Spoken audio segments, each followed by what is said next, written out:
Hello everybody and welcome to today's discussion about how property investors should go about the process of finding the absolute best property to buy. In other words, how to pick an investment winner.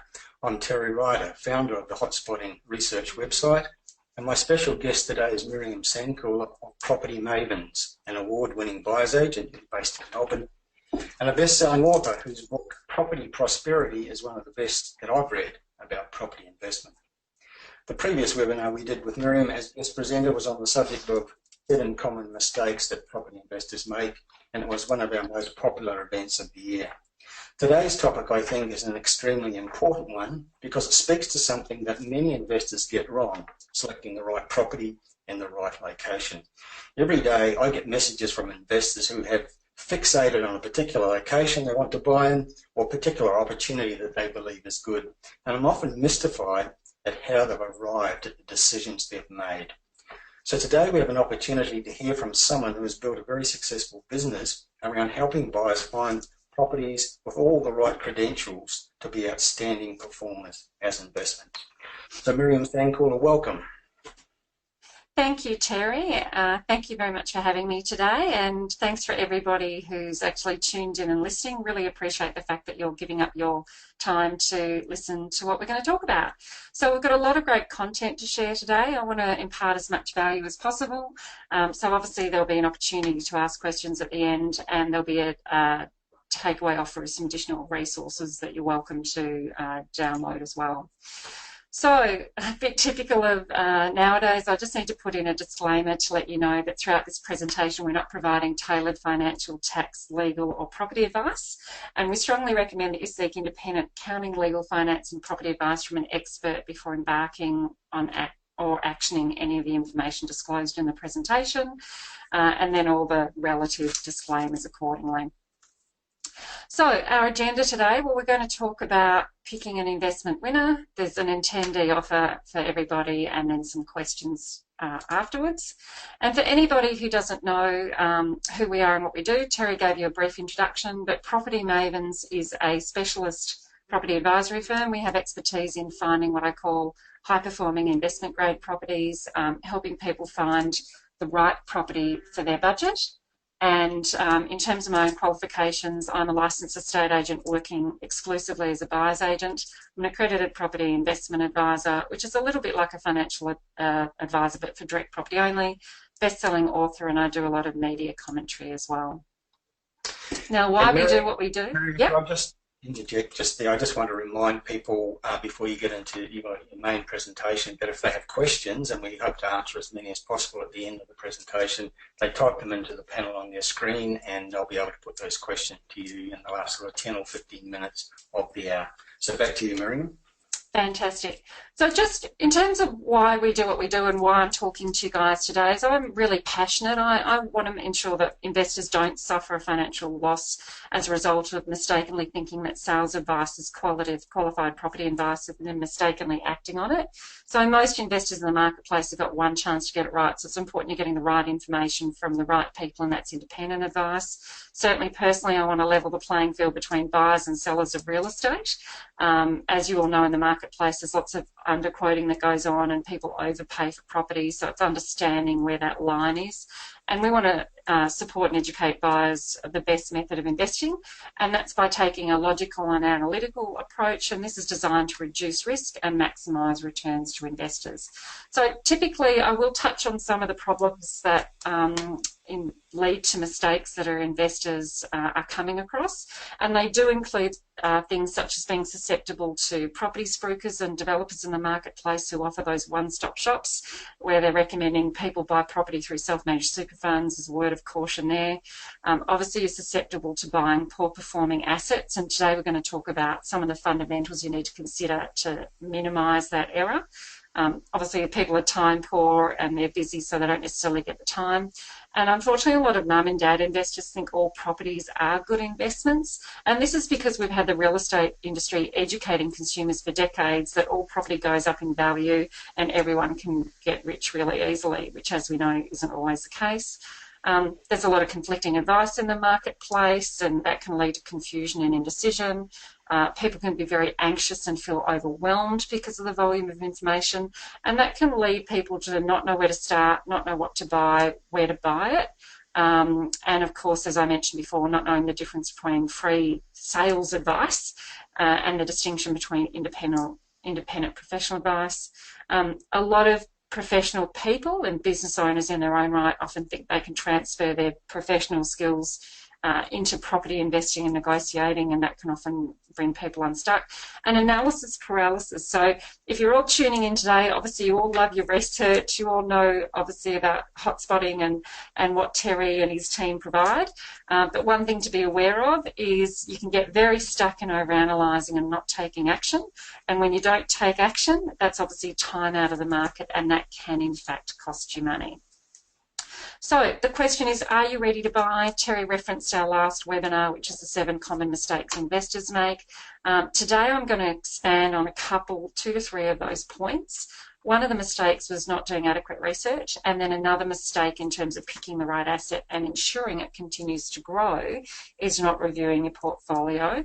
And I'll also just briefly touch on obviously engaging the right experts, because as you go through this process, it's important to pick the right asset and make sure it's a high performing one, but also getting the right experts on at the right time to mitigate your risk and maximise returns. So I always suggest to people, before you go off and start searching the internet or looking on realestate.com, you want to make sure you've seen your accountant or your financial planner, you know how you're structuring or buying that property.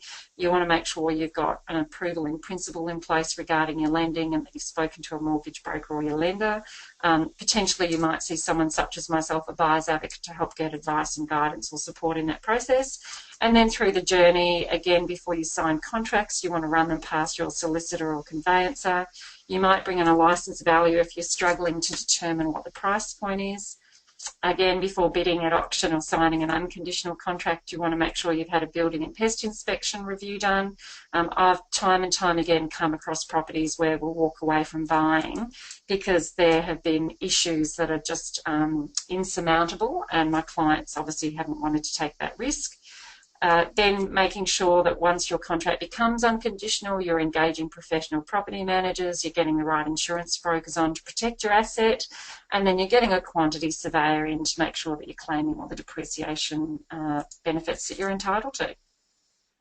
So let's touch on mistake number 5, not doing adequate research. Well, this is fundamental to picking the right asset. So when we talk about growth drivers, we talk about 2 things. There are macroeconomic factors, and these are the factors that drive demand, what we call the demand and supply equation for a particular area, which I'll expand on shortly. And then the microeconomic factors are the factors that drive demand for a particular property or a particular property type.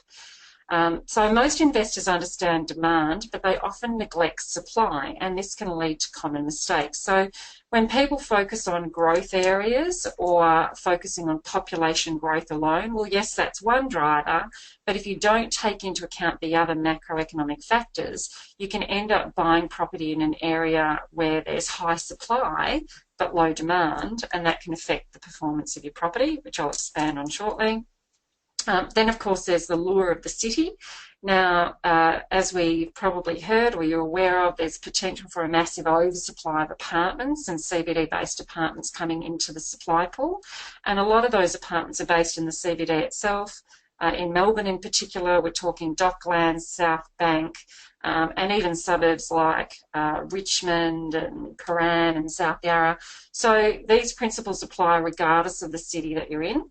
And also understanding that local council planning changes can make a big difference to the area or the suburb that you want to buy in. So when you are doing your research, what's fundamental to picking an investment winner is asking yourself, does that suburb have the right combination of factors for that property to hold its value during a downturn?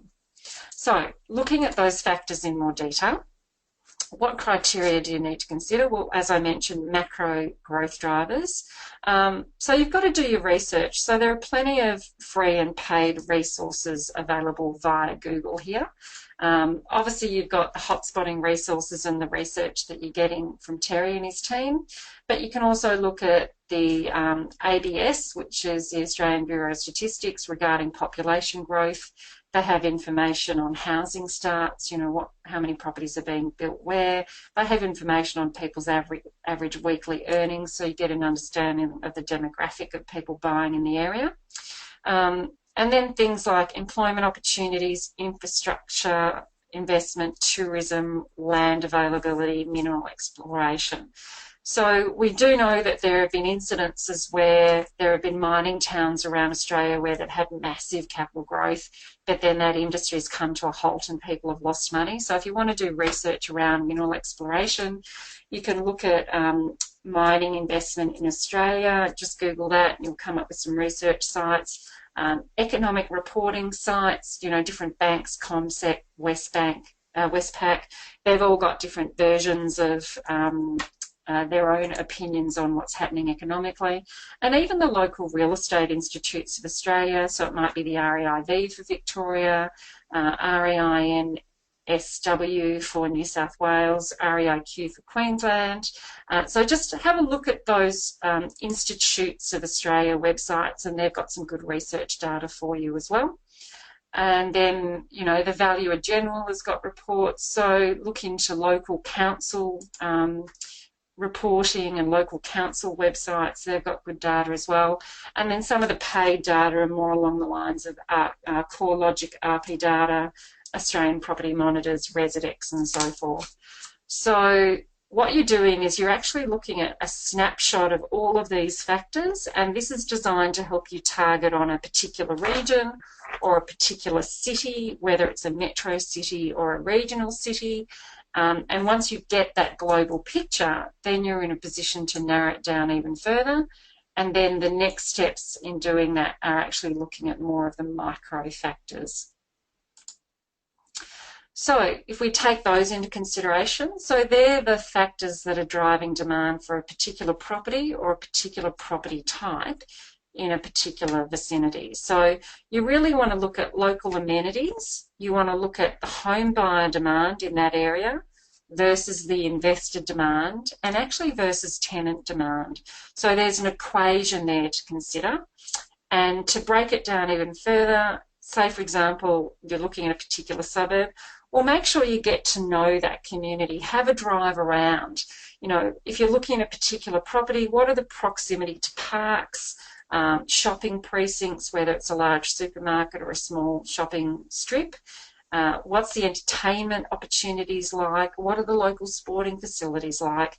Now, you would have an idea of the demographic who lives in that area based on the macro research that you've done, and you'd be looking at more of that suburb information too. So are they the right sporting facilities for the community that wants to live there? Is it primarily older people who won't need gymnasiums or who may not need basketball centres, or is it primarily families and younger people? Same as hospitals, libraries, schools. Is there a sufficient number of primary schools as well as high schools? What's the public transport like? What's the proximity to public transport like? How many types of public transport are accessible and available if you invest in that area? And you've got a tenant who's obviously going to need to get to work or get out and about. Then we look at the location itself. Now, what I recommend if you are targeting a particular suburb, actually drive around that suburb, get in your car on a Saturday afternoon and literally go from street to street. This will give you the capacity to get a good feel for which are the good pockets or the not so good pockets of an area. Literally, you can sometimes cross a street or cross a main road and it's a totally different feel. So you're really getting a sense of how well properties are maintained, the style of properties in certain pockets, street appeal, things like that. And also by doing that, you can see which side of the street might be the right side to be buying in a particular pocket. Your suburb information and your street information will help you with zoning if it comes to looking at contracts and getting a feel for that. You get to see the traffic and the noise. What's fascinating is you might drive down the street during the week and it's pretty good, but on the weekend there might be a religious facility there where everyone, descends on that area and there's no parking in the street or the surrounding streets for, you know, several hours of the day. So it's important to really get out and just have a really good look around and take notes. Take a map, get a highlight pen out and just take notes as you go. Okay, so then if we talk about drilling down even further, once you've done all of that homework, you've looked in your streets, you've taken note of the pockets of the suburb that you do and don't like, you've even spoken to the local real estate agents to get their input, then we talk about property-specific criteria. So you've done your macro research, you know the areas to be looking in, you've done your suburb-specific research. Well, now it's important that you actually look at the type of property itself. So what's the property built of? What are the materials? You know, is it weatherboard? Is it fibro? Is it brick? What's the style of it? What's the heritage of it? How much of that type of property is available in the area? If it is brick and it's looking dated, is it something that you could potentially render and smarten up a bit? So you're just really drilling down more specifically into the property itself. Then you have to look at the interior itself. You know, how does it present? Is it in original condition? Has it had a little bit of an update, but that's dated or that's current? Can you do anything to it? Is it something that you can manufacture equity to and add value to by a cosmetic renovation or an update? You know, can you just replace paint and window furnishings and carpet, or does it need a full renovation? Or is it good to go? So all of that will come into play with your specific strategy.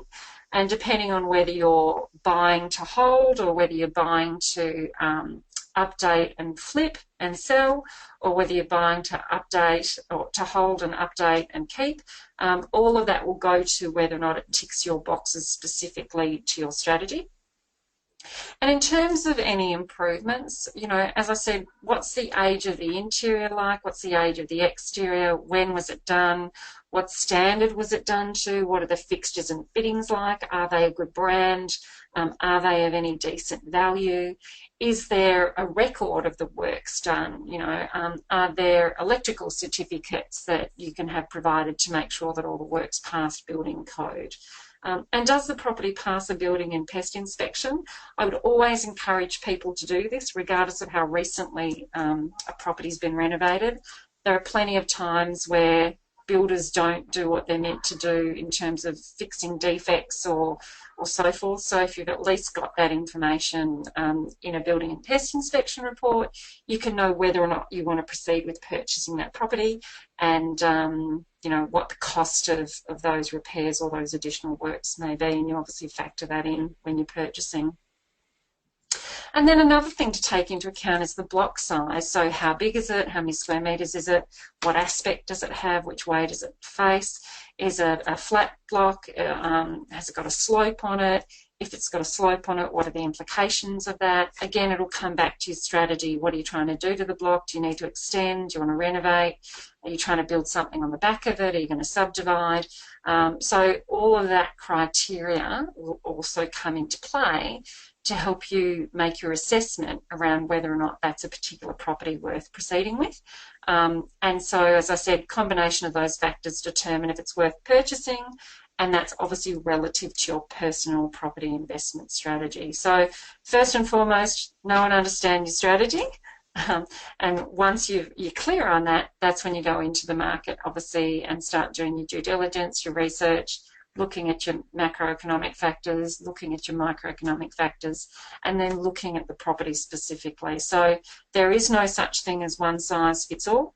When we're dealing in the property market, you're not buying shares in a company and all those shares are worth the same amount of money. It's a little bit like, you know, looking at fruit. You know, are you buying an orange, a pear, a banana, a lemon, or a mango? Yes, they all have the fact in common that they're pieces of fruit, but they're all different in their own right. So you've got to assess each property individually. So they're just some ideas on the things to take into account so you can ostensibly make a fully informed decision on how you want to proceed, and that you're taking those factors into consideration to understand how to then apply that information so that you can make an assessment regarding price and the property's ability to increase in value over time. So once you've done that, that's great. You may go ahead and make a purchasing decision and apply the strategy that you've got. One thing to be very careful of, and I just want to reiterate this again this time round, is because I come across people frequently who think that property investing is set and forget.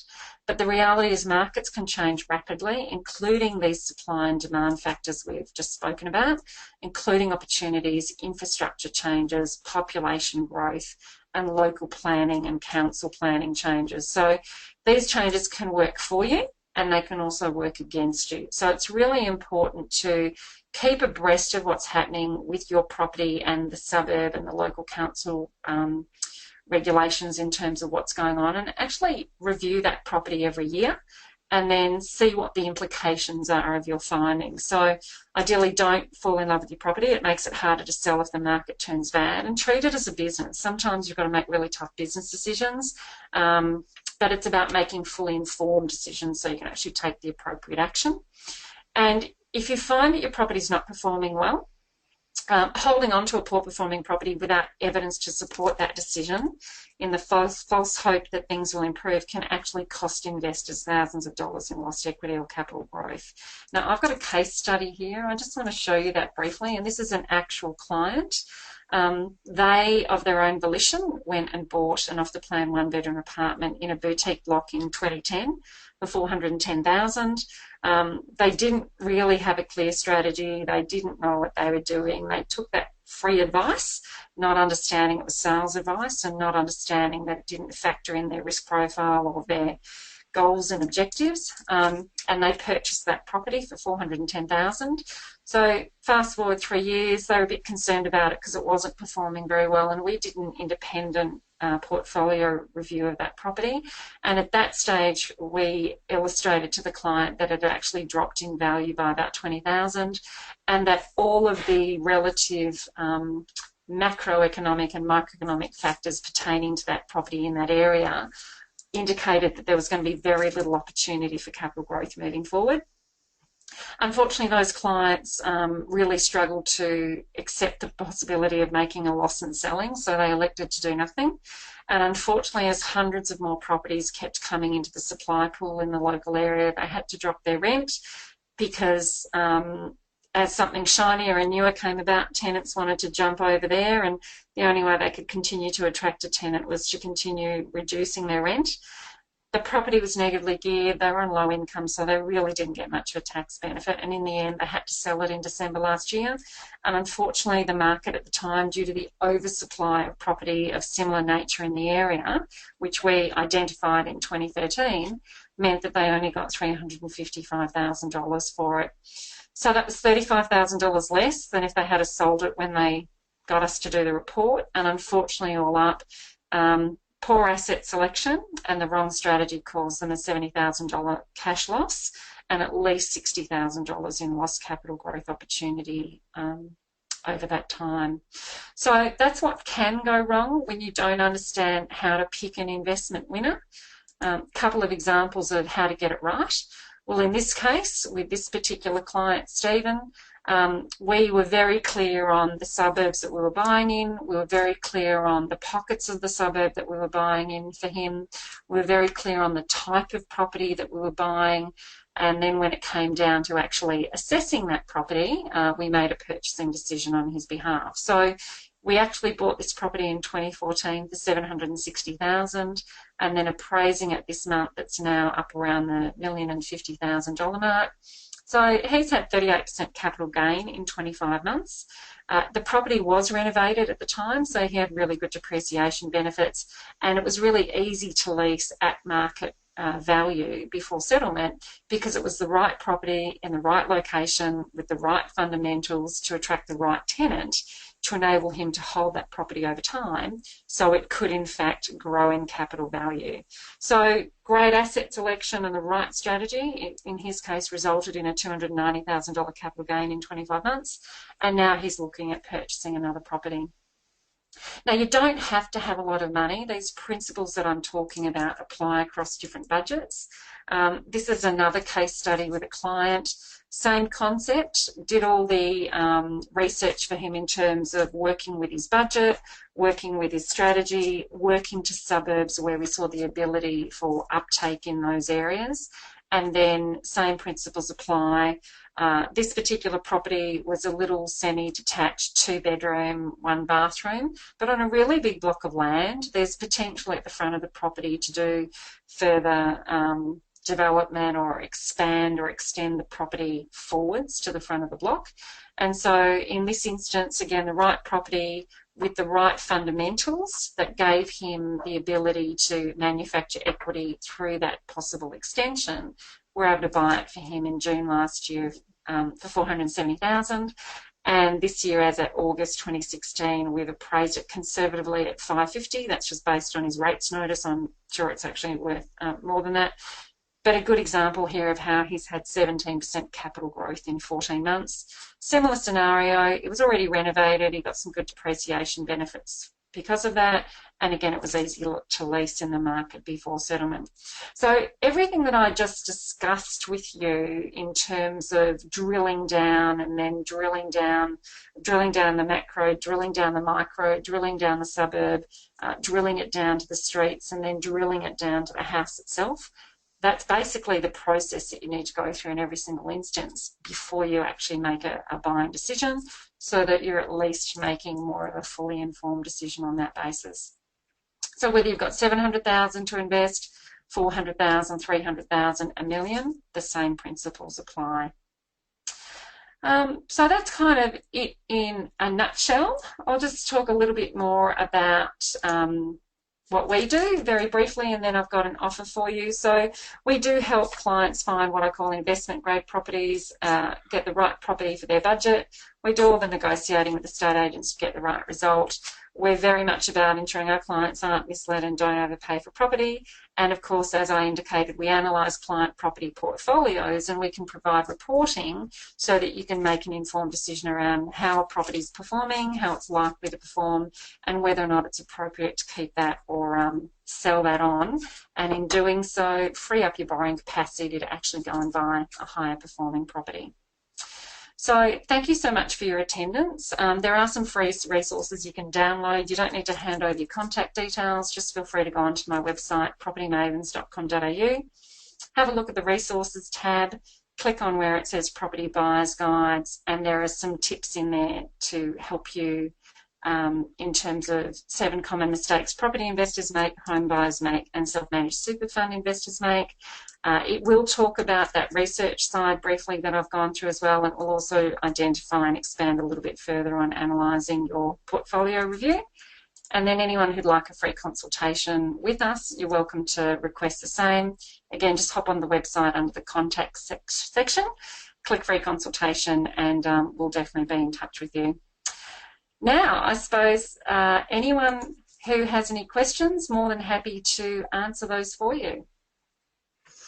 Okay, well, thank you, Miriam.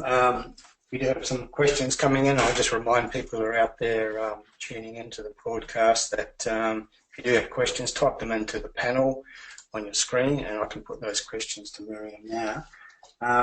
Miriam, Emily has asked the question. You referred to a few times to what you called investment grade properties, and she's wondering exactly what you mean by that. Okay, so I classify as investment grade as that sort of top 5–8% of properties in the marketplace that outperform the market. So this is an example of one of those case stories. Applying the principles that I've just described, it's really a case of taking all of that information, analysing it, and making sure it's got most of the right features and criteria attached to that property to ensure that it will perform above the average. So, you know, when I work with clients, we want at least a minimum average 8% return capital growth per annum if we've got a capital growth strategy that we're working to. In reality, most of my clients get between an average 12 to 22% capital growth per annum, and it's knowing and understanding the fundamentals and the criteria attached to the property, the suburb, and so forth that actually determine whether or not it's investment grade. So I hope that answers your question, Emily. Sarah is asking, do you use particular software, for example, real estate investor type software to find properties for clients? Look, no, not that website particularly. I mean, we've got a lot of agent relationships where we get a lot of off-market opportunities. Probably 40% of what we buy for our clients is off-market, and the advantage of that is we're not competing with the marketplace, who can get a bit emotional at auction. You can use those websites. They are a way of sourcing what is on market, absolutely.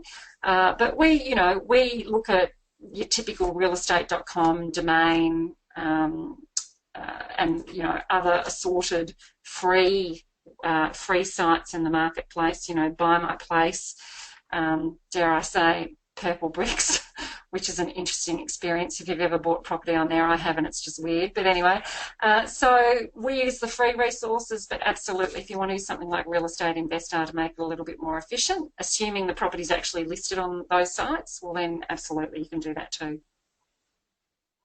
Okay.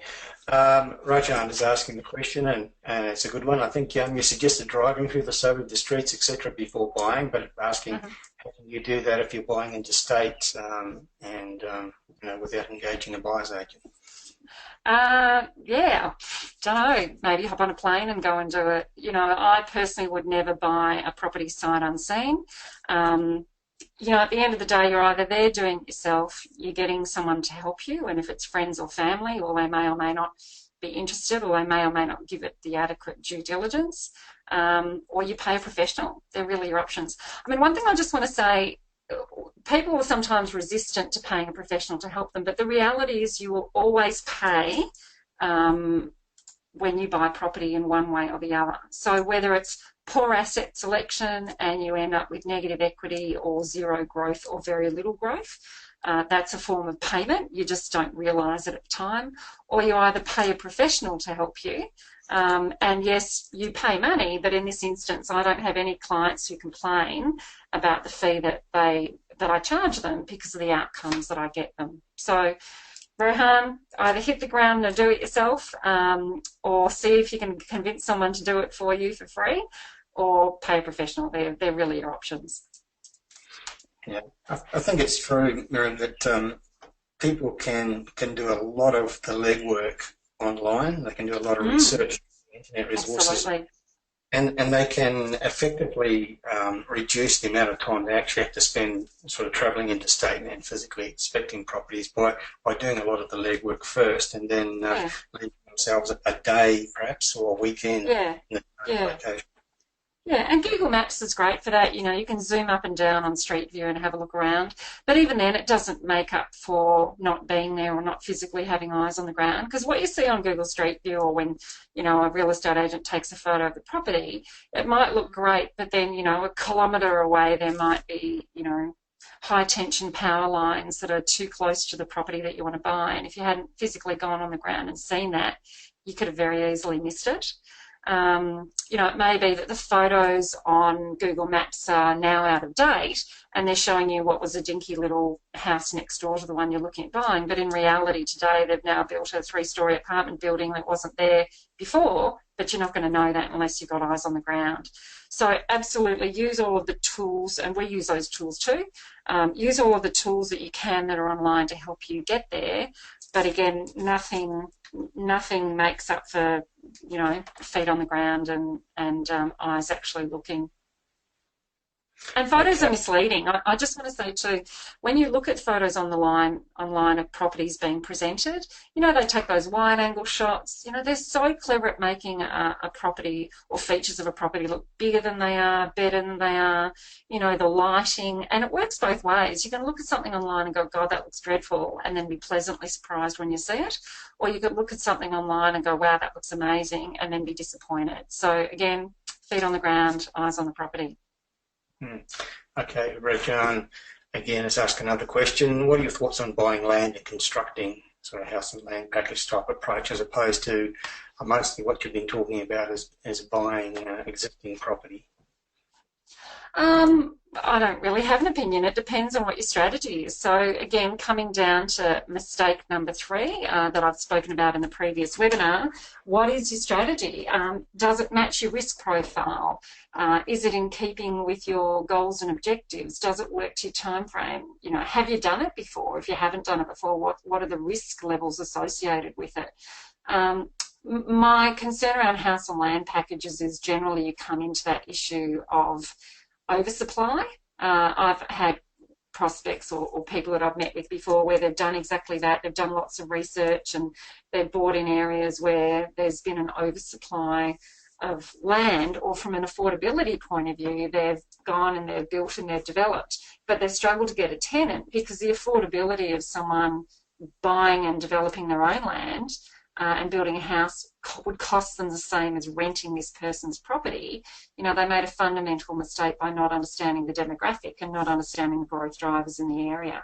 So it will always come back to providing you've done your homework around those macro drivers, providing you understand the supply-demand equation, depending on the purpose of what you're trying to achieve.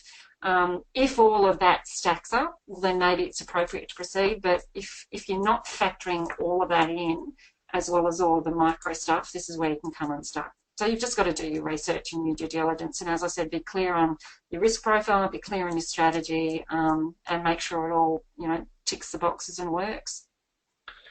Frank's asked a question which relates to the general topic of buying apartments, and he says that he's heard that most buyers agents have stopped recommending that their clients buy apartments, whether new or old. And what is your position on buying existing apartments? And if you are buying apartments for some of your clients, what type of apartments are you buying? Well, I'll take a step back and saying that as a general rule, I don't buy apartments for clients. I don't buy new, I don't buy off the plan, I only ever buy established.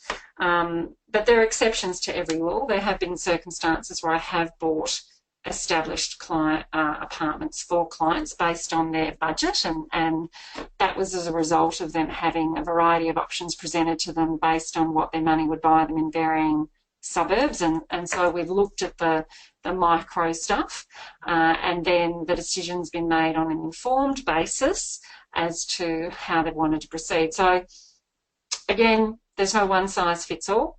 For the reasons I showed in the example here, this is a perfect reason why never to buy new or off the plan, because of the risk associated with that and what can happen. But if I were to buy for a client and it were to be established, you know, I know people turn around and say, well, buy an Art Deco apartment, that's well and good, but if there's no car parking on title, well, that's a consequence, and a lot of places where they've got Art Deco apartments don't have car parking. Depending on the mix of owner-occupiers versus investors, that'll determine how well the apartment block's going to be maintained or how well it might not be maintained. Depending on the number of properties in the block, ideally you want, you know, less than 10 or even fewer if you can. There does have to be something unique about it. You certainly want to get all of the contracts reviewed very carefully and look what's going on individually on a case-by-case basis within the owner's corporation situation. You know, there are so many things to take into consideration. So I'm not going to say a blanket rule that I would never buy an apartment, because I've probably, over the course of the last sort of decade or so, bought 2 or 3. But they've been very strategy specific, and they've been done based on the client's particular brief and particular strategy. But be careful. Just be careful. Miriam, you've referred to strategy many times in your presentation. I'm sort of wondering personally, do you find that most people actually have a clear strategy? Because my perception over many years of doing what I do is that most people don't, and they're just looking for property without having it attuned to a clear strategy. What do you find? Yeah, absolutely.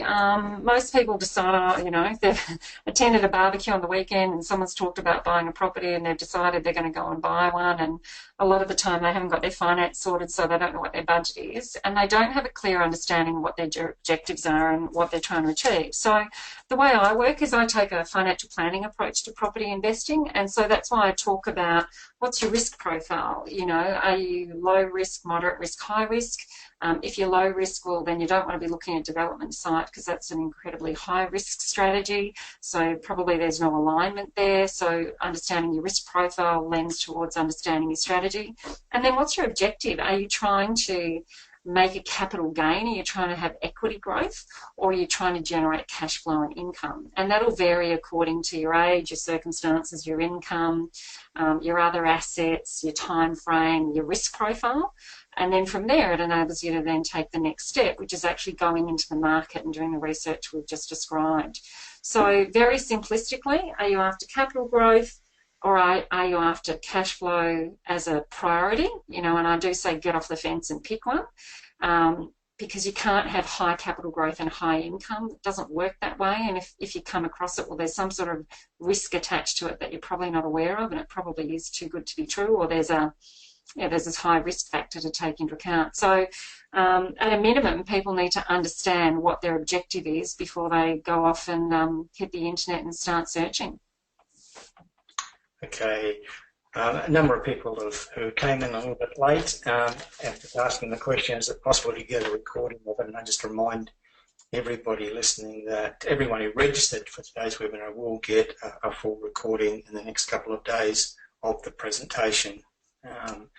Whether they're listening in live or whether they haven't made it today, everyone who registered will get a copy. A number of questions also, Miriam, just asking general questions about your services and fees, what it costs to engage somebody like you to act on their behalf. Sure. Well, we offer a variety of different services. So I mentioned before, we buy investment grade property. So we help investors who obviously want higher than average returns. We help home buyers. We help expats. It comes down to the level of service that we offer. So we've got different services. We've got buyer advocacy as a core service, and we offer 3 different levels of service there. We can just auction bid or do the assessment and the negotiation, or do the full search process for you. Prices will vary depending on if we're doing it regionally or metro, so that's all case-by-case basis. And then the property portfolio reviews, and this is a little bit simpler. The review that we did for this particular client here, the portfolio review, we charged $995 for that. My understanding is, and you'll get a 20-plus page report on it. We do cash flow modelling, and if there is a potential of a loss, then we do some modelling around the time it would take to break even. So we factor in your income tax rates and the income of the property and the purchase price of the property. And so you end up with a report that will obviously give you an indication of the ability for the property to grow in value or not, so you can make an informed decision. And my understanding is our $995 fee for that is tax deductible if you have an established property, an investment property, hence the analysis. And so you should get a little bit of relief on that one against your tax. The reason, just to be clear, the reason why I created this particular product and this service is too much of the time people will go and see their accountant, and if their property's not performing, the advice that they get is, oh, look, just hang on to it for 10 years, it'll go up in value. But it's actually inappropriate for an advisor to say that if there's no evidence to support that that's the case.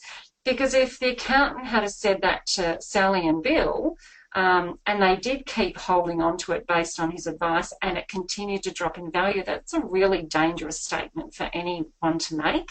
And so in this instance, obviously I did the report for them and showed them evidence of why that would happen, and they could have chosen to sell at the time and they would have been better off financially in doing so. So just be careful, be careful of who you ask advice of for properties that you hold, because if they don't understand the factors that will influence a property's ability to go up or down in value, and they're not analysing your property specifically, then they're really not in a position where they should give you an opinion.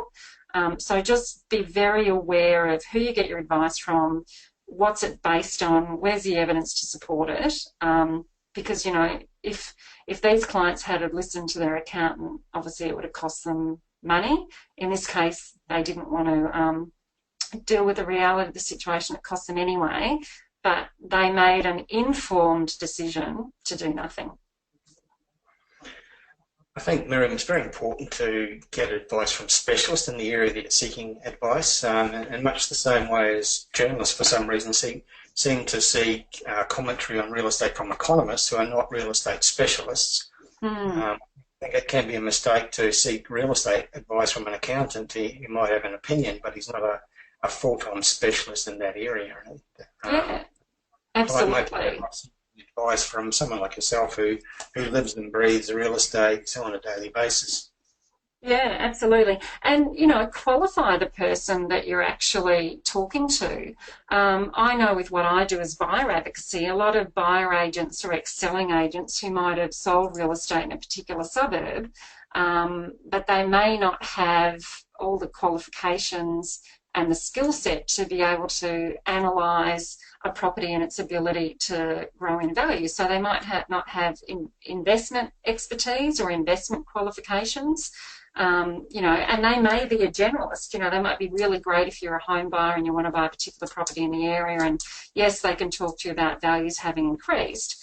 And look, sadly, I've got buyer advocates, I suppose, who are colleagues in the industry who do that, but they keep putting their clients in the same suburbs that keep underperforming time and time again, because that's the pocket that they know about, and for whatever reason they don't want to, or they can't, or they don't go and factor in growth drivers and what's happening where clients can potentially make a lot more money. And I had a case recently where I did a portfolio review for a client. He'd bought it through a competing buyer advocacy firm. He'd had the property for 9 years. It hadn't grown in value. We did the analysis of it, and he accepted the fact that it wasn't a great asset. So I helped him with a bit of vendor advocacy to help him sell that property.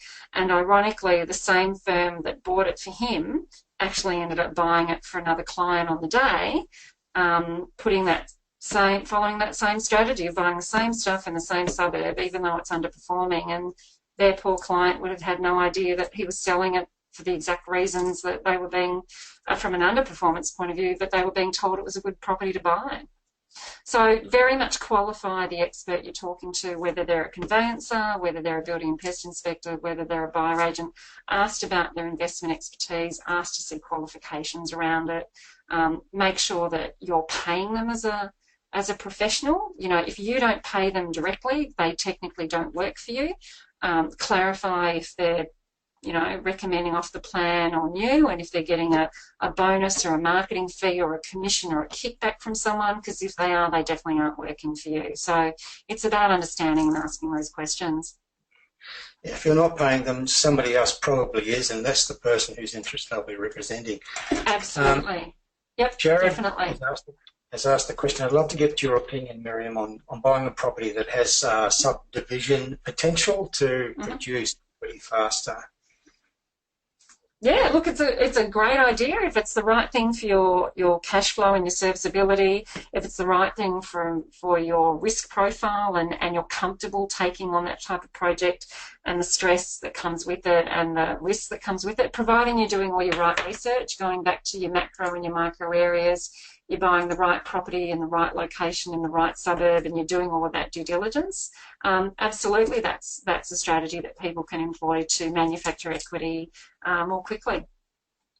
And it seems to me, Miriam, just watching what's coming out of this coverage from Melbourne, it's very much a debate in Melbourne at the moment, where you're based, that there's moves to try and change the town plan in various areas to create extra density to try and incorporate future growth within the existing footprint of the city, and that's becoming quite controversial. But as that process progresses, there probably are going to be more opportunities to buy property where you are allowed to subdivide, whereas currently in some areas you may not be able to do that.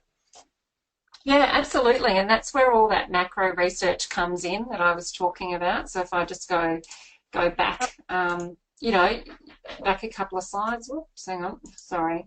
Yeah, so you want to know what the local councils are doing in the area. You want to know what infrastructure investment's going on. You want to know the basis on which councils are agreeing to rezone areas. But you still have to be really careful. Like I buy in suburbs for clients, and say, for example, where I have bought subdivision sites for clients, you've still got to do your due diligence, because just because you can be in one suburb, you can still have a property that's got a single property covenant on it. So it might be a really big block that you would look at initially and think, wow, I can subdivide this, this is great. But if you don't drill down and look at the contract to know whether or not that particular property in that street with that zoning in the area will actually allow you to do that. So again, due diligence, be careful, get the right experts, you know the questions you need to ask to minimise mistakes and maximise your outcomes. number of people are asking questions, basically wanting to know where you operate. Are you just in Melbourne? Do you go outside Melbourne and providing services to people? Can people from other parts of the country access at least some of your services? Yeah, absolutely. So we buy in and around Melbourne Metro. So we also buy regionally in regional Victoria. So depending on if the client's got a capital growth or a cash flow strategy, we work with clients who've got as little as 350,000 to invest, and we deal with everyone on a case-by-case basis because it's not one size fits all, and we tailor to the individual. So as I said, we have different levels of service that we offer. So if anyone would like to have a chat about that, feel free to go onto the website, Property Mavens, as I just said, and you can request a free consultation and we'll get in touch with you and let you know how we might be able to help you. Dean is wondering whether you help clients with the property development process. In terms of the actual stages of it? He doesn't specify as a very succinctly put question, but... Okay. So in terms of the development process, no, we don't do that ourselves, but where we buy for clients and we buy a development site, we can introduce them to other experts in that field who can help them maximise their outcomes for the property. So, you can't be an expert in everything, and be very wary of anyone that thinks that they are.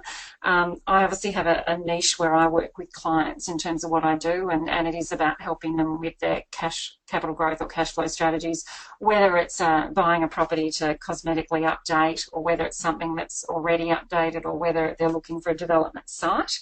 But once I've transacted that part of it, if they then need help implementing it, I will refer them to other experts that they can interview and engage independently. Dennis is asking how much should people budget for expert advice when purchasing a property? Is it related to the value of the property and therefore a percentage of the amount that you propose to spend? In terms of the budget you should put aside for getting expert advice? Yeah, look, I guess it depends on which experts you're engaging. Certainly solicitors and conveyancers, look, it'll vary if you're buying in your own name versus a super fund, but I'd say allow roughly $900 to $1,000 for your contract review. Oh, sorry, not your contract review, your conveyancing. Now, a conveyancer will be cheaper, or in WA, I think it's a settlement agent, will be cheaper than a solicitor. Their advice can, I had one poor client using a solicitor, and what should have been a $1,500 fee ended up being a $5,000 fee. So you just have to be careful at who you're engaging and ask if it's a fixed fee when you bring them on board. A licensed valuer could charge $500 to $600 if you use their services, but you don't have to. Building and pest inspectors, look, their fees will depend on the extent to the level or the quality of the report that they do, and it'll obviously depend on the size of the property as well. So you might be looking at, look, it could be a $500 report, it could be an $800 report. I mean, I see really cheap reports that don't give you enough information on which to make a fully informed decision, and my clients don't use those services.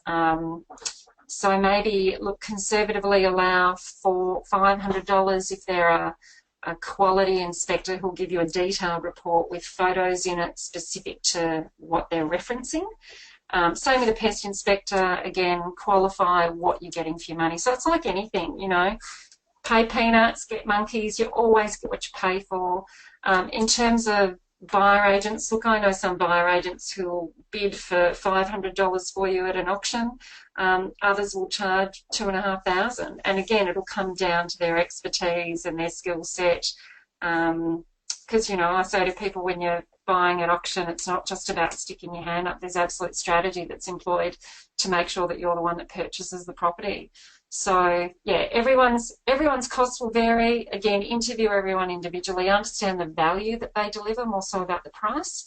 But roughly that's sort of a bit of a guide about those experts. Anyway, property managers, same thing. Look, I know real estate agents who've tacked on a property management division and they don't offer any service and they charge a 5% fee, that they don't really manage a property and all they do is put fires out and deliver no service. And then I know people who might charge a 7 or 8% fee and they're absolutely worth their weight in gold, and you never have a problem with your property or a tenant. So think of it in terms of value for money rather than money. And look, property investing is a business. You're not talking about $1,000. You're not buying a TV here. You're spending hundreds of thousands of dollars, if not millions of dollars. And it's about maximising return, minimising risk, and you get what you pay for. Just touching on your reference to building and pest inspections, Miriam, I've just read recently that sometimes the vendor or the agent will actually provide a pre-done building and pest inspection, and there's been some media sort of warning people that the people you're getting that report from has a vested interest in the sale going ahead, and that's probably false economy to try and save money by using that report. Well, look, the reality is if a vendor pays for a building report, the legal obligation lies with whoever's paid for it. So, and if they get a little $200 report that ticks the basic stuff but doesn't go into the important detail, again, it's a false economy to think that you're better off using the vendor's report if it's basic and doesn't give you detail versus sticking your hand in your pocket and spending $500 and getting a detailed report. And you know, this is the sort of stuff when I'm working with clients here. I mean, I've had properties where literally sometimes the day of auction, if a client hasn't done a building and pest inspection report, we'll do it. And I had one incident where the client left at last minute. I was just auction bidding for them, and I encouraged them to get the report, and what came out of it were termite issues. There were issues with the levels of the property and stumps having dropped, and there was at least $50,000 to $70,000 worth of problems attached to that property, which I discussed with my client. The ensuing auction failed, to be honest, as a result, and my client didn't buy the property, and thank goodness, and had he have not spent that $500, he would have had a $70,000 problem. So it's worth investing to minimise risk in those instances, absolutely. But I personally, even if a vendor provided a report, that's great, I'd have a look at it, but I'd always, from a due diligence point of view, encourage my client to get their own, paying their own expert and getting a report in their name. A, it's tax deductible. B, if there are any problems with it, you know, the liability lies between you and the person you've engaged. Yes, I think it's true to say that trying to save money in the due diligence process can often be a serious case of false economy in the way that you've just mentioned. Yeah, absolutely. Absolutely. Okay. Yeah. We've almost reached the end of our hour. You actually got through your presentation proper very quickly, but I know I talk a bit quickly, don't I? At least it's left time for questions. Well, that's right. It's been a blessing in disguise because it has allowed a lot of time for questions, and we have had a lot of people sending through questions. And I think we've got through most of them, probably not all of them. There's always a few that we don't get to. But Miriam, if people do want to follow up and ask further questions or perhaps ask more about your services, the slide on the screen gives a variety of ways through which people can make contact with you. Absolutely, and I'd love to be able to help anyone on their property journey who would like some professional assistance and guidance to get some really great outcomes. Okay, well, thank you, Miriam, for a wonderful presentation. I always find it so informative to listen to someone who is at the coalface every day in a market and really understands it right down to that street level. It's quite rare, actually, to hear from media. It's usually full of people making generalisations about real estate, which I find incredibly unhelpful and often misleading. But to listen to someone like you that's a genuine expert in a particular field, I think it's giving real information for people. So thank you again for a wonderful presentation, and thank you to everybody out there today who's been listening. Remind you that everybody will be receiving a copy of the presentation over the next couple of days, including those people who registered but weren't able to make it live today. So once again, thank you, Miriam, and thank you everyone for listening. Thanks, Terry. Thanks everyone for listening. Okay. Bye.